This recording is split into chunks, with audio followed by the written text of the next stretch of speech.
Hi, good morning. Happy to have everybody back for day 2. My name is Allison Escher, and I am a member of the ELA team at IFL, and I'm very excited to introduce our next speaker, Valerie Kinloch. Dr. Kinloch has been serving as a professor of literary studies at Ohio State University. Her research focuses on the literacy, language, culture, and community of youth and adults, both inside and outside of schools. Her academic endeavors have received support from the U.S. Department of Education, NCTE, and the Spencer Foundation, among other notable organizations. Dr. Kinloch is the author of numerous books on race and literacy, including the critically acclaimed Harlem on Our Minds, Race, Place, and the Literacies of Urban Youth, which earned the 2012 Outstanding Book of the Year Award from the American Educational Research Association. In Harlem on Our Minds, Dr. Kinloch writes, "I truly believe that as teachers and researchers, we have an obligation to encourage youth to sing their songs and to tell their stories without making them feel as if some stories are valued over others or as if we all have the same stories. We don't. Yet, there is a reality that some stories are more difficult or different to hear." It's powerful stuff, and I'm excited to hear her speak today. In addition to being excited to hearing her speak today, I think I speak for all of IFL and the University of Pittsburgh when I say that we are also excited to have her join us as the next dean of the School of Education here at Pitt.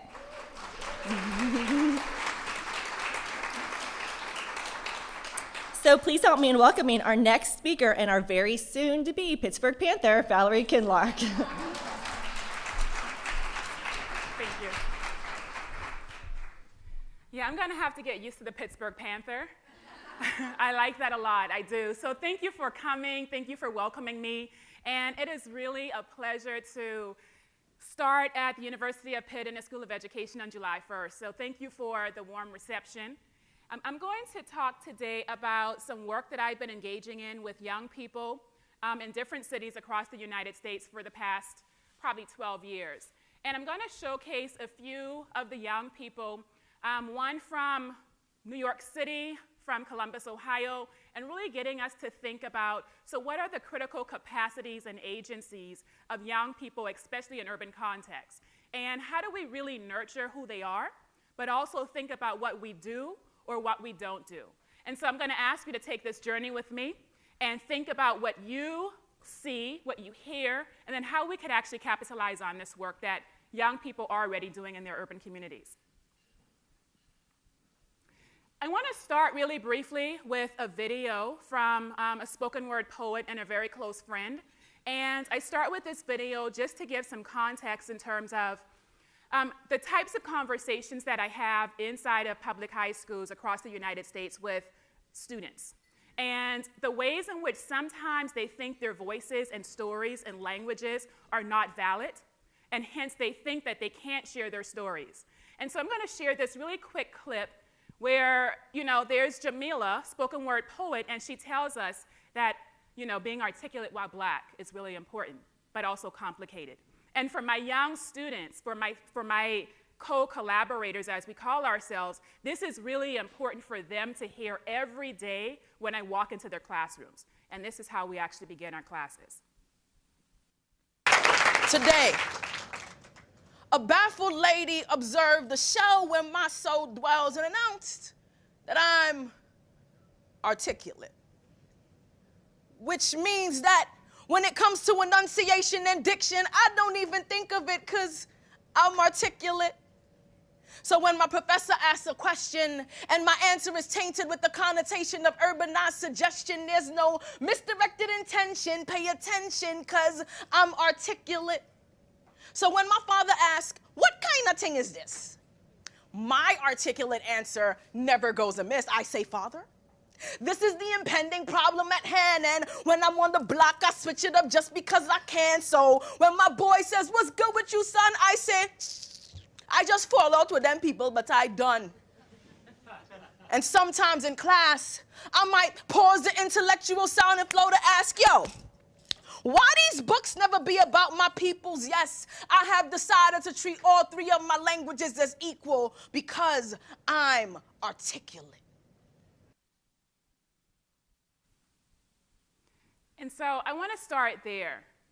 And I want to think about what Jamila is getting us to think about in terms of how do we actually enter into different spaces, whether we're entering into our familial communities, whether we're thinking about this work inside of schools, whether we're thinking about this work across the United States in different communities. What does it mean to be articulate?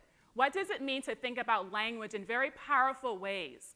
And how is it that oftentimes, at least for me, some of the students I work with, they enter into these academic spaces and they don't think that they can share their stories. They don't think that they, quote, are articulate. And I think that's a problem, and that's very dangerous for the ways in which we think about public education in the United States. When we have some students whose stories are seen as valid, and we have other students whose stories are not seen as valid because they don't think that they have the dominant language or linguistic register by which to share who they are inside of academic contexts. And then that takes me immediately to New York City and to Christina. Christina was in my high school class. When I was a professor at Teachers College, I was also teaching English at a local high school in East Harlem. And, you know, at the request of the principal, I had conversations with her, and she said, you're at Teachers College, you're engaging in this work, you're talking about methods. Why don't you come into my space and do the work with students? And I'm not able to pay you. Okay, really? She's like, no, really. You know, we're talking about this work, you're collaborating with teachers here, why don't you teach this class? And so I walked into this class, and probably 2 months after being in this class, Christina, she says to me, you said to talk about race, place, and justice. Is that right?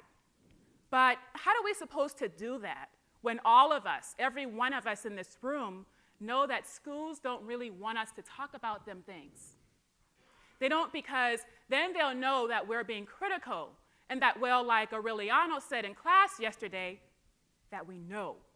And then at that moment, she just kind of let that no linger, because we know.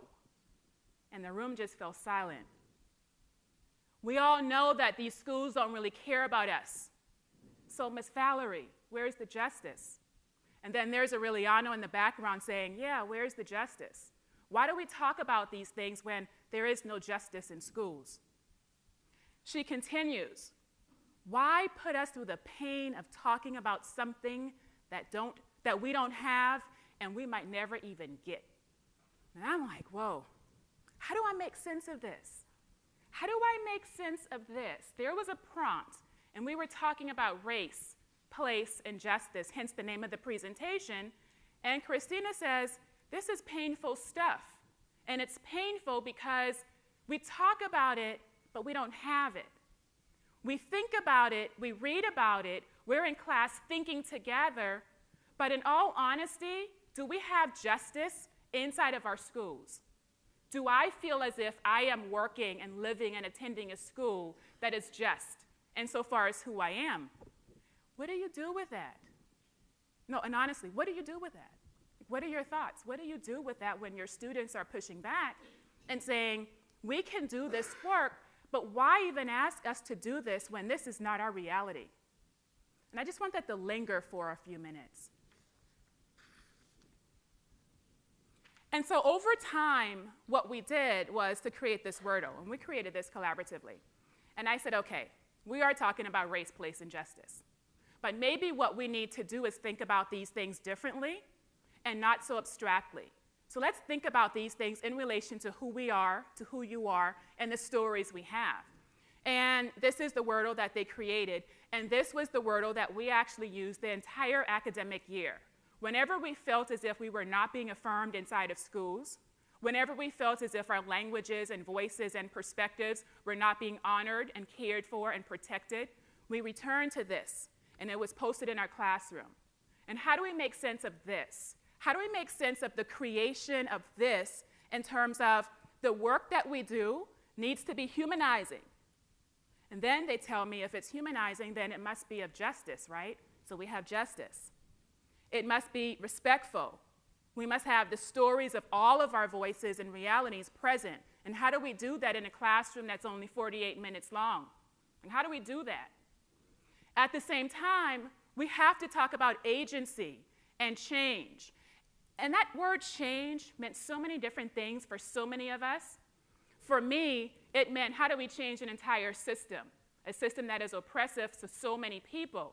But for my students, especially Christina, it meant that change meant I can come in here and I can change how I interact with people in this safe space, in this welcoming space, because when I go back out there, I don't trust people to take care of me. So I need to change who I am when I cross the threshold of this classroom. And so I work collaboratively with students, with teachers, with teacher educators, and with families. And over the past few years, these are some of the questions that we came up with. And for the sake of this presentation, I took these questions back to many of them, and I said, what am I talking about? And one of the first things that they talked about was, well, Valerie, affirming us in schools. So my first guiding question is, how are young people being affirmed in schools? What are our practices, pedagogies, and stances? And how do we work with young people as we also listen to young people? The next question has to do with recognizing students' agencies and critical capacities. If we are committed to the work of critical urban education and critical literacy, which is where I come from, then we have to talk about agency and critical capacities. And for my students, they want to know how. Like, how are you recognizing who I am? Because you can come into the classroom and you can talk about recognizing me, but if I don't feel as if you're doing that work, then we need to have a different conversation. So how do we recognize these things? How do we understand these things? And then for me, is this work relevant and is it sustaining to who our young people are and to what we want our young people to do and accomplish in the world? And then this third question, what do young people say about race, place, and justice? We have Christina, who says, why even talk about these things? But we have to. And through their oral narratives and their written texts, we do this work. But also, we think about what is it that we, teachers, teacher educators, researchers, school administrators, families, community partners, what can we learn from our young people? And in learning from and with our young people, how do we bring that work back into the space of our schools? Really briefly, I can talk about the intersections of this work when it comes to critical theories. I'm not going to do that to you today. I want to talk about some examples. And so the work is informed by research on race, research on place, justice, language, and culture. And when I say that the work is informed by these different theoretical perspectives, I bring this in to my high school classroom. When we're talking about race and justice, I might bring in Gloria Latson Billings, and I might say, what is she talking about? And what is she getting us to think through? And the same thing when we talk about language. You know, it's Jamila's clip that opened my presentation where she talked about language. And she talked about the ways we use language to convey different meanings in different spaces. And why might any of it be wrong? It shouldn't be. We bring that into the classroom alongside people like Smitherman, who talks about talking and testifying. And why do this work? Asserting our voices and perspectives by using language. And I don't want to make it sound like this work is easy, because it's not. And I don't want to make it sound as if I walk into schools and I just do this work. It requires a lot of conversations with principals, with teachers, with people in the school district. And one principal, Mr. Alston, who was very skeptical of me coming in doing this work inside of Columbus, Ohio. And he was honest about saying, I need my students to actually pass tests. I need my students to be on grade level. I need my students to be academically successful. I don't need my students talking about race, place, and justice. I need them taking care of what they need to take care of when they walk into their English and their science and their history classes. Can you do that for me? And I said, no, I can't. But what I think I can do is to have conversations with teachers and teacher educators, and then have conversations with students where we're thinking about the entire system. How do we change an entire system that we know has oppressed so many of our young people, particularly our young people of color? Like, how do we do that work? And in doing that work, how do we then talk about test scores? How do we then talk about everything else? But if we're not talking about a larger system that continues to oppress young people and make them think that their voices are not important, then I don't know if we could really do that other type of work. So I take you into this library. It's Beechcroft High School in Columbus, Ohio. 35 teachers, veteran teachers across the district came to this library on a Wednesday at 4:30. And it was one of the classes that I was having with them. The principal, Mr. Alston, walks in, and Mr. Alston says, I'm going to stay for about 2 minutes. I just want to see. And then I'm going to leave. And then 3 hours later, he stands up, and this is what he has to say. Give freedom for ideas. You have to allow people to think outside the box, because the larger picture, the greater picture here is, how will students be affected? Will they want to be engaged? Will we improve relationships? And those things, when you want to teach students, those things are more important than trying to stick to the curriculum. Now we can probably go further in the curriculum if we establish the relationships, and then we make sure students are engaged in what they're doing, and then we can find the connections to the curriculum. We obviously see these students that they can relate to what's going on now. They can express how it affects their community, and I think when they sit down and they have the conversation about connecting those ideas and those feelings to the curriculum, they'll be able to get a much deeper understanding of whatever we're teaching. So bravo to these. It's like, what? Every time I look at this video, I'm just like, that's the same person? and he is, and it is. And that's the same person who engaged in this really quick transformation. Mr. Alston was clear. I am principal of this school. I have requirements. I have expectations. I need to answer to other people in the district. We will not have just people coming in this school doing stuff that just does not connect to my larger goal. And then he comes into this library. And the backstory is that there were about 6 high school students from this particular school who have been engaging in a community engagement service learning project for the past 4 years. And so I asked them to talk with teachers about their process, their design process, their theories, what they were thinking when they actually created this first urban fruit and vegetable garden on the property of a church across the street from this school. And they came in and they talked and they had diagrams and they had pictures and they actually had the community representative from this church. Important to state here is that the relationship between this historic church and the community and the school have not always been positive, their relationships and interactions. And so there's always been a division. But when this teacher took her students to this church and said, we need a partnership, how do we do this? And then fast forward to these students standing in front of us, 30 plus teachers and principal and assistant principals saying, this is what we did, and this is how we made meaning. And what we also did was to say, we have 20% of our high school students at this school who are using mobile devices, wheelchairs, walkers. They cannot access the fruit and vegetable garden beds. So they went to Home Depot, they wrote a proposal, and they actually learned how to create cement pavers in this vegetable garden. And now everyone has access to it. So for Mr. Alston to stand here and to say, we have to sometimes put the curriculum aside, and we have to engage students, and we have to motivate them to do this work. I think that's powerful.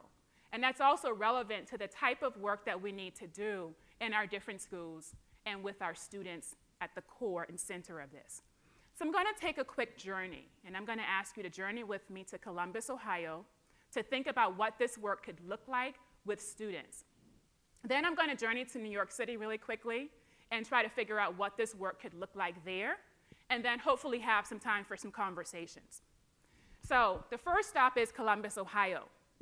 And in Columbus, Ohio, for the past 9 years or so, I've been collaborating with a group of K-12 teachers, social workers, therapists, families, students, principals, the mayor's office, people across the district, to think about how do we better engage young people inside of their schools and communities. And in Columbus, Ohio, this work has been very intentional. The work has been purposeful, and the work for me has to center young people.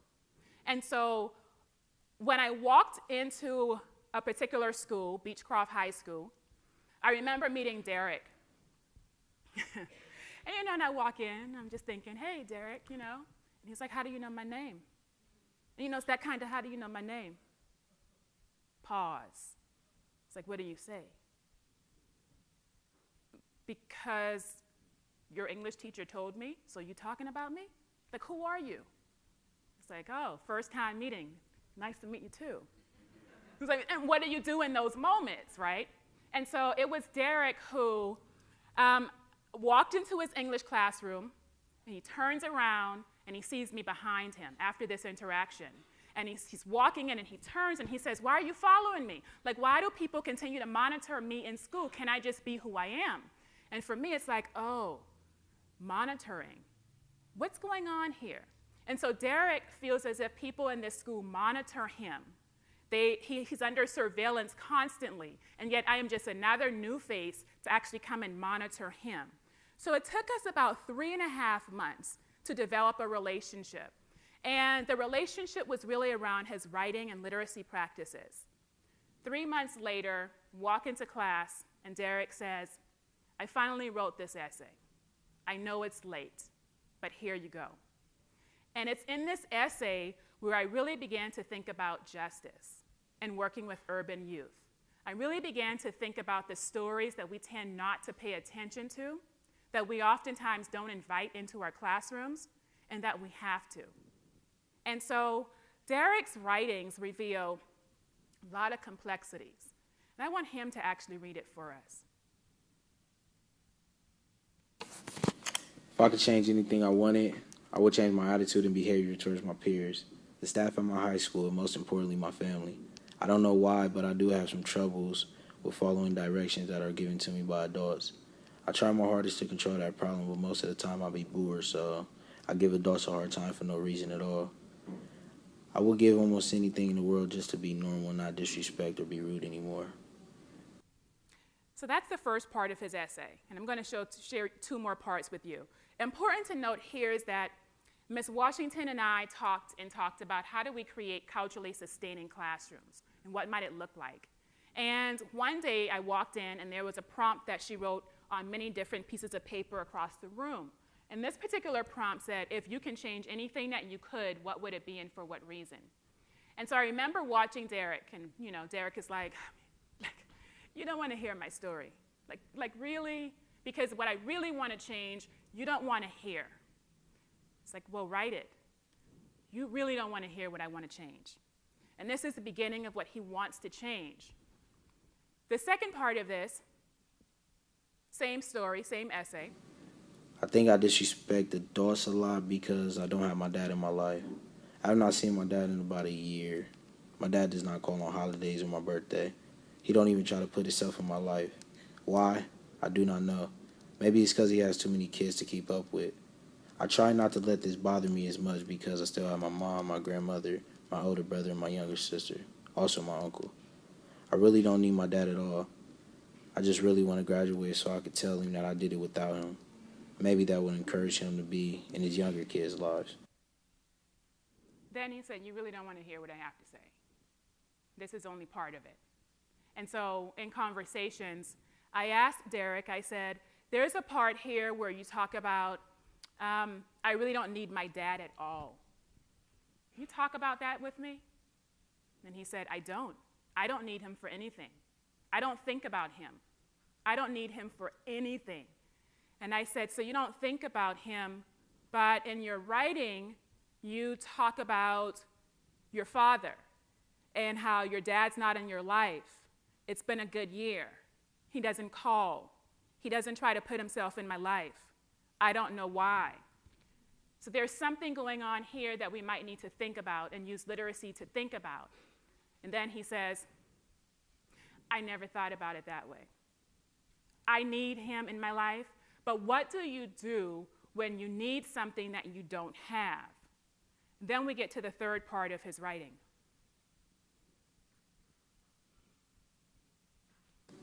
I'm done playing the blame game. It's all me, and it's time to accept the fact that I messed up and change. My man Gandhi once said, "Be the change that you wish to see in the world." If I could live up to this quote, I would, but I feel like something is holding me back. But we all know that's just an excuse, so I'm just going to try and live every day in peace. So when I say that Derek felt like he was being monitored in school, and that's not something I'm just going to sort of like put under the carpet. Derek would walk into school, and I began to notice how the conversations around administrators around Derek was so problematic. Watch Derek, he's about to do something. Oh, there's a fight happening, I bet Derek is involved in it. And then to actually see Derek in the hallway talking with me about his writing, and then there is a fight that breaks out in school. And then Derek is like, I gotta go, but I shouldn't, right? Because we got this, and I'm processing, and then he takes off, and he goes, and he sees what's happening, and then I go and I look for Derek, and it's just a few minutes later when I see assistant principals coming out, and guess who they have? Derek. He didn't even cause this fight. But it was that tug of war with, I think I'm having a breakthrough, I think I'm beginning to understand things here, but you know what? I gotta go down here because that's my boy. And rightfully so. But then what do we do when he is always being watched and he feels as if schools are not welcoming, inviting spaces because every time he walks in, he's put under surveillance. And then we go back to this. I'm done playing the blame game. My first question was, what's the blame game? And what are you blaming someone for, or what are you being blamed for? But then he also, he quotes Gandhi. Like, he quotes Gandhi. This is a student who has been basically written off by so many people at this school. You know, people who have said to him, you might as well not even come back because you're not going to amount to anything. Like, people have said this to him, and he quotes Gandhi. Be the change you wish to see in the world. And it's like, when we think about working with young people, and especially young people who are dealing with so many different concerns, how do we help them to understand, how do you become the change you wish to see in the world when schools might not be affirming spaces and places? How do you do that? How do you make a decision to either stay here and talk about your work or run down the hallway and figure out what's going on with someone who you care about? How do you make those decisions inside of schools? And as we think about how to make those decisions, now I go to New York City. And New York City, really for me, you know, it tested every fiber of my being, particularly Christina. And I remember the first time meeting Christina, about 5 feet 4 inches tall. Sorry, I got that backwards. About 4 feet 5 inches tall. And I remember I was sitting down, and she walks past me. She was like, I don't know who this new teacher is, but she's a professor somewhere, and I am not having this. I was like, I think she's talking about me. And so I walk into this classroom, and she comes in a ball of fire. She comes in, and I mean, her arms are waggling, and she's just like, I don't know, are you the teacher? And I'm like, I am. Okay, so let me tell you something, okay? I'm an A student, okay? I get A's on everything without even trying, okay? So you don't even need to worry about me, okay? Okay? And it's like, okay. Like, okay. And this sort of Miss Valerie, it was Ms. Okay? Okay. And then she would go in the back of the room and she would do something. And for me, I could take that interaction and similar others, and I could talk about, wow, there's something wrong with her. And I refuse to do that because I don't think there's anything wrong with her. I think that over time, this schooling, this whole structure and system has done something oppressive to her, where she walks in every day and she actually says something to protect herself from the gaze of other people. She says something to distance herself, and I know something's going on. And then Christina says, as I opened this presentation earlier with, and you want us to talk about, and I'm gonna try to channel her here because she's a powerful 4 feet 5 inches, Afro-Jamaican woman who came into class and who asserted her voice, and she was put out of one English class, the next English class, and she ended up with me. And everyone warned me, we're putting her with you because you don't work here full time. So, you figure out your methods that you use in your teacher ed program, you figure out how it works here, and you deal with her for 48 minutes every day. And it's like, I will, because we should not write students off. So when Christina walked in, and this particular class, we were talking about race, place, and justice. And she literally just kind of, she would get up and she would just pace. And she'd just be like, I can't believe Ms. Valerie wants us to talk about, can y'all believe Ms. Valerie wants us to talk about race, place, and justice? Like, for real, who does that? And it's like, all right. How do we see the performances that I call performances of resistance? How do we see the performances of resistance and we don't judge our students based on what we think we see them doing? How do we tap in deeper? And when we think about this passage, it's really that part about, like Aureliano said in class yesterday, that we know. And she's like, that we know. And then there's a caveat. No, for real, I know. I might not act like I know, but I know. Then we get to, we all know these schools don't really care about us. For me, that's painful. Because I'm committed to public education in the United States. And it's painful when our young people tell us that schools don't really care about us. We are here, but we're not cared for or about. And to hear that over and over and over, and to do nothing with it is, I think, a disservice. How do we make sense of this? Why put us through the pain of talking about something that we don't have and might never actually have? And I just want to share a piece from Christina that she, based on our first interaction.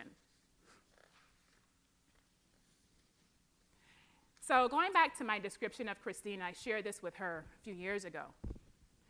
Christina stood at 4 feet 5 inches tall in mid-sized heels, arms waggling in the air, eyes offering a stare that could cut through steel. This girl was on fire.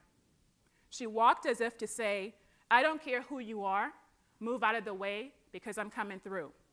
And she came through, day after day within an English classroom where I initially met her, and within the out-of-school classroom spaces where I came to know her as more than a girl on fire. She was a girl whose fire represented ways of surviving in a world of peers and adults who often misunderstood and dismissed her. So when she looked at me and she said, you tall, Ms. You tall, in front of about 30 other students in class, then she says, you like so tall, I can't even see I just can't see all of you.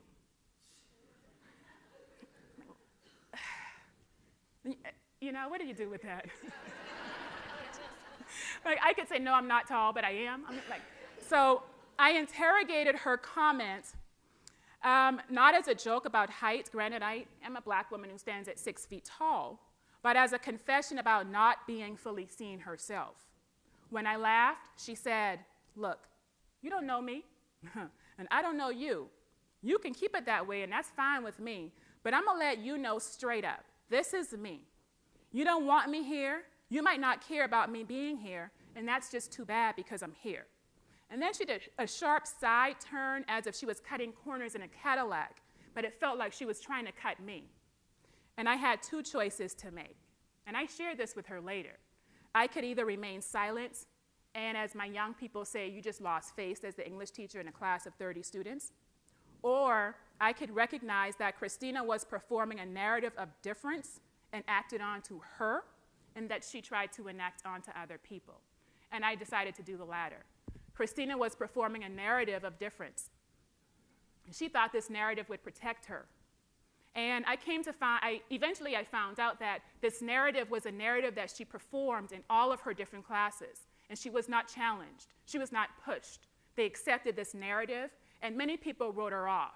But I just couldn't do that. We're educators. We care about other people. So how do we actually look at this narrative of performance? And we question it. But we also question it without blaming the student, but by thinking about what is it that this student is really trying to get us to think about or do. And for me, I have to use a discourse of care and love in working with students and working with all people, because we all have narratives and we are performing something. How do we tap into that? All right, so finally, I'm going to get to this third story. It takes me to Columbus, Ohio, back to Columbus. And in Columbus, Ohio, I've worked for the last 10 years with a group of amazing educators and administrators in the district and throughout the city. And we've thought a lot about engagement and what engagement means. We've thought a lot about the ways in which the stories of our young people are often not told in ways that are affirming to who they are. And then for me, we've also thought about the role of literacy and literacies in this work. How do we cultivate critical literacies with our students in ways where they take ownership of their learning in very supportive educational contexts? And so there are two students I'm going to quickly introduce you to, Chelsea and Rendell. So Chelsea talks about how finally I have a teacher who cares about me. Finally, I have a teacher who pushes me. She pushes me to the limit. This is her 12th grade teacher, Miss Washington. I have a teacher who is there to ensure that, quote, I am academically successful when I don't even think I'm capable. I have a teacher who has propelled me and convinced me that I need to do what I need to do because I have agency and I have power, I have voice, and I only wish that I was told, that I learned that this was my reality before 12th grade. Like, whoa. She's coming to this realization as a senior in high school. And this was about 4 months before she graduated. Her peer, Rendell. Rendell says, I'm going to start this, Miss Valerie, by telling you that I'm not a statistic. As teachers once told me, because I'm from a single-family home, I live in an urban community, I didn't actively engage academics because really I was never encouraged to do so. So now I understand as a senior who I am. I'm in the community doing all this work, building a wheelchair-accessible garden, working with classmates I've never talked to in school, and being told that I am needed. I am making a difference in somebody's life. So when you asked me a while ago, Valerie, what I think about examining race, place, and justice, the first thing that comes to my mind right now is that finally I know that I have a critical voice and I can assert one. I have stories and I can share them. And I fully recognize my critical capacities and desires for academic success. So you know what? I'm going to say it loud. I am not a statistic, and that's Rendell. So we went to Atlanta, Georgia a few years ago, and we were at the National Education Association's annual conference. And at this conference, students I've worked with were invited by the president to present for a few minutes and to talk about their urban fruit and vegetable garden to an audience of 1,000 teachers and educators. And they were like, I don't have a story to tell. What have we been doing all of this time? We've been telling stories. We've been talking about ourselves. We've been talking about justice. So this is Chelsea. And then eventually the next person coming on will be Rendell. And they're talking about their stories. This project, I've learned that I love to help people and I want to give back to the community because growing up, a lot of people had to help me. And I just feel like it's now my time to pay them back. I was looking at the statistics and not, the young black males that don't graduate, but the empowerment of my teacher had helped me get over that and had got my mentality right. Now I wake up every morning looking success right in the eye.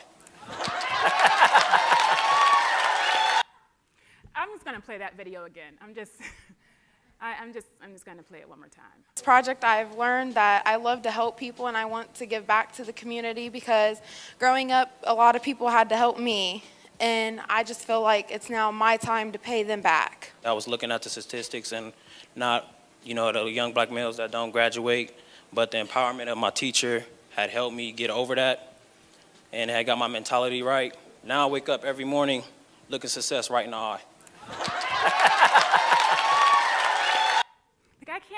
I don't get enough of the videos. And just like remembering these young people's stories and their resilience. When I tell you, I met Rendell when he was in 9th grade and just worked with him all throughout high school. And I went into this school just not really thinking about, I'm gonna do a research project. There's that part of us where we just have to be committed to education. And for me, that means I need to go back in. I need to see, I need to be around, I need to think with young people. I need to see what teachers are doing today because it's different from what we did 17 years ago, for example. I just need to be in the space. So being in the space with Rendell and Chelsea and Taryn, who's here, and Scott, and all of these other wonderful and amazing young people has taught me so many lessons. When I think about Rendell's belief, and I believe it too, that he's not a statistic, rings true. And when he and I talked about it after the conference, Rendell said, I just get so tired of being called a statistic. How many stories can I share with you? Then he recounts one particular story, and painful at best, because according to Rendell, when he was in 8th grade, an educator said, what do you want to do? I want to go to college. No. What do you want to do? I want to go to college. Maybe if I say it slower. And it's like, okay, so that's what you want to do, but what is your reality? What is your reality? Will you go to college? Probably not. What will you eventually do? And it's like, how many times do we hear the stories of people telling our young people what they cannot do, what they should not do? And my argument is, what we need to do is to hear the stories of our young people and figure out how to affirm those stories and help them to understand that they already have promise. They already have agency. They already have critical capacity. Now, how do we help them to get to where they want to be as opposed to where people think they should be from a deficit perspective? How do we do this work? Chelsea, on the one hand, decided, graduating from high school, I have no other choice. I have to be a teacher. And it's like, oh, thank you, Jesus. Yes. I have to be a teacher because without Miss Washington, for example, I probably wouldn't be here. And I need to give back. For Rendell, I might not get into Ohio State, but I'm going to try to. And he tried again, and he tried again, and he finally got in. And Rendell is not a statistic. And that's the point. The point is, how do we work with young people to not just imagine possibilities? Because I'm tired of imagining possibilities without engaging those possibilities as action. How do we do this work? And how do we do this work in critical and loving ways?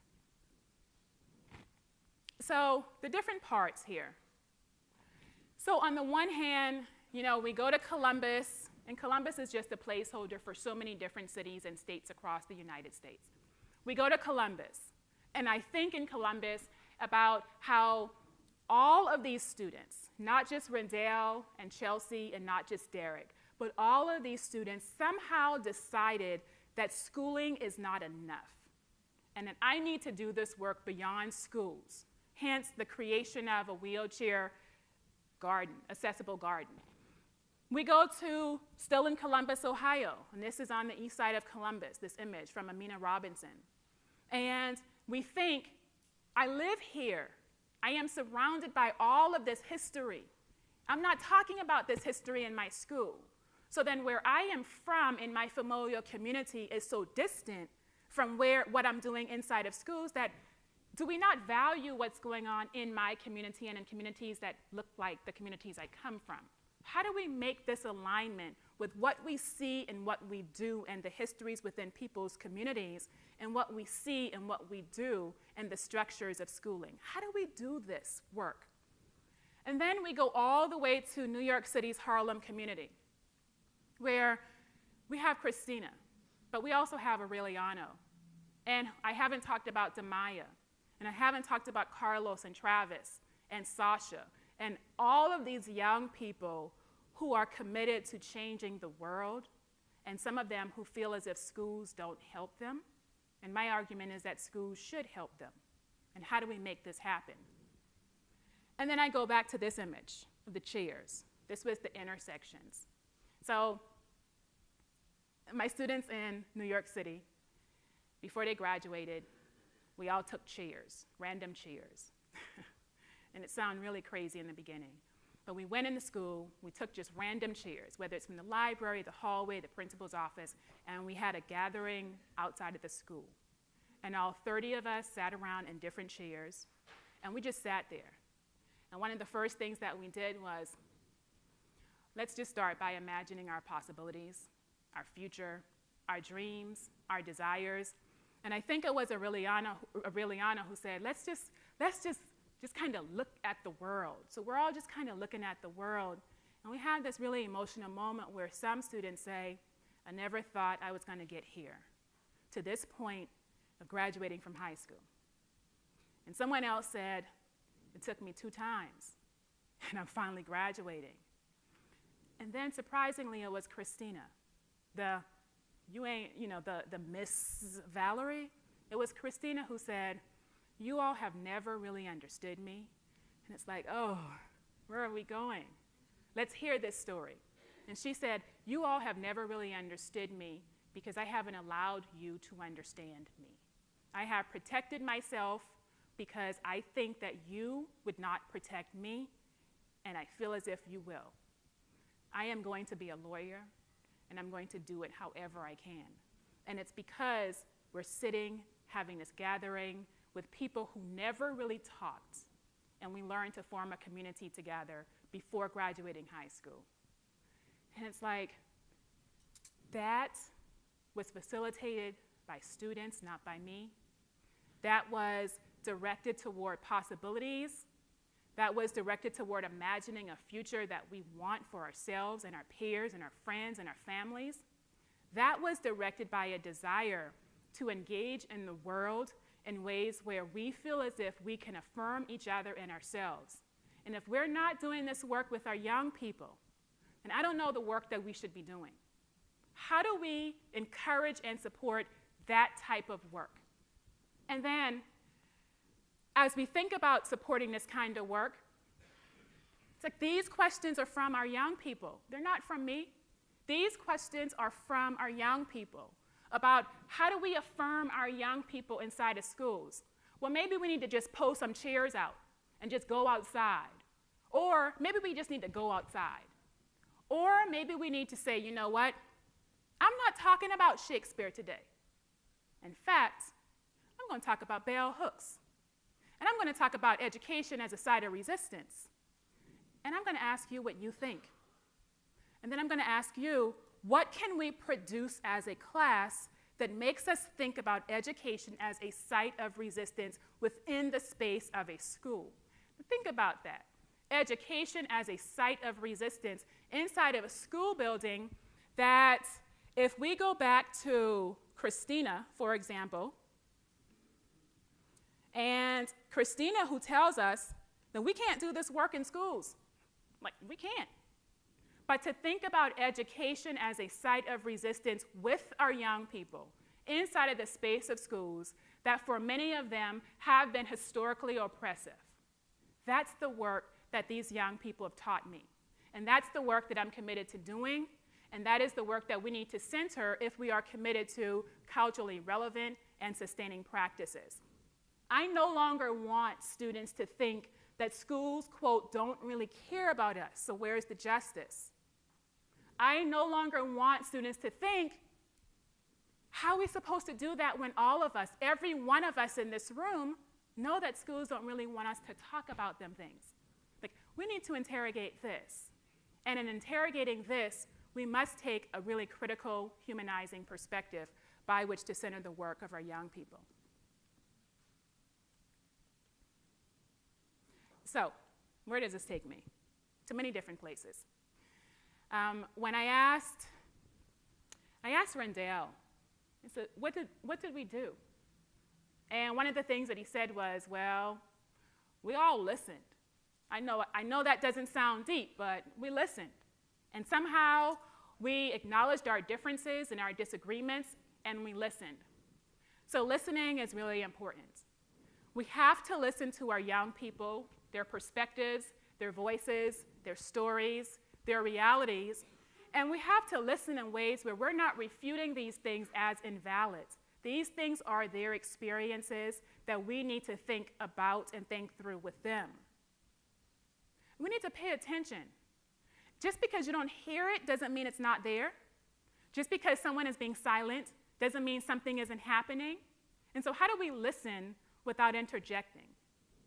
At the same time, how do we refuse and reject the tendencies to ask our young people to take off who they are when they walk into our schools? They can't. They can't. So that opening passage, that opening video from Jamila Liscott, where she talks about language, we can't take it off, and we shouldn't be asked to take it off. So what does it mean to actually reject those tendencies to make young people other than who they are? I've already talked about culturally relevant and sustaining pedagogies, and I do believe that culturally relevant and sustaining pedagogies should be a part of the democratic practice of schooling. And then finally, how do we reframe our work? And this is something that I've been grappling with myself. How do we reframe our work with young people as critically conscious commitments to equity, to social justice, and to the valuing of multiple languages and literacies? What does that mean? How do we do this?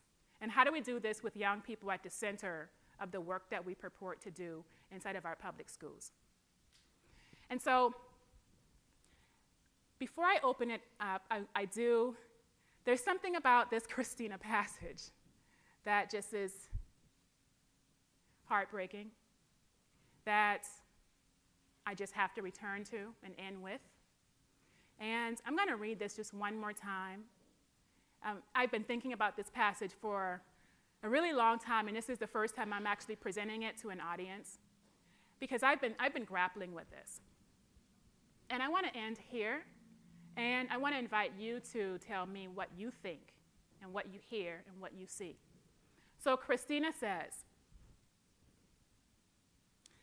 you said to talk about race, place, and justice. Is that right?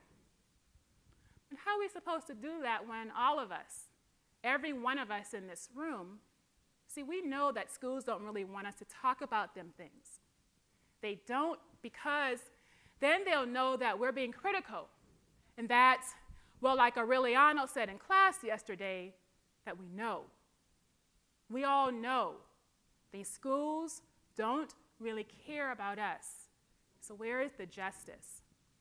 Why put us through the pain of talking about something that we don't have and might never even get? It's like, yeah, and that was her. Exactly, let's keep it moving. And, and then there I am saying I can't keep it moving. But then what happens when I ask them to do this work, and I'm doing it with them, but the reality is 48 minutes will go by, that classroom door will open, we leave, and there's a reality that might counter what we're doing inside of our classroom. That's painful. That's just gut-wrenching painful to know, as you said earlier, she walks into school every single day, and this is a part of her reality. So, I'm going to end by saying the work has to be purposeful. It has to be intentional. It can't be about ourselves as much as it is about why we're doing this work with other people. It has to be sustaining, but we also have to think about words that we cannot avoid: equity and justice, race and place. How education has to be humanizing for all of us, and if it's not, then that means we still have work to do, and we have to do the work alongside our young people, and in my case, in urban communities. How do we do this work really connects to why we are doing this work with other people. And as Christina reminds me, if schools are not humanizing and safe spaces, and they're expected to come every day to these unhumanizing and unsafe spaces, then what kind of message are we sending to our young people about how we value or don't value them? And I think for me, that's the hard part. So I'm going to stop there. Thank you so much for listening.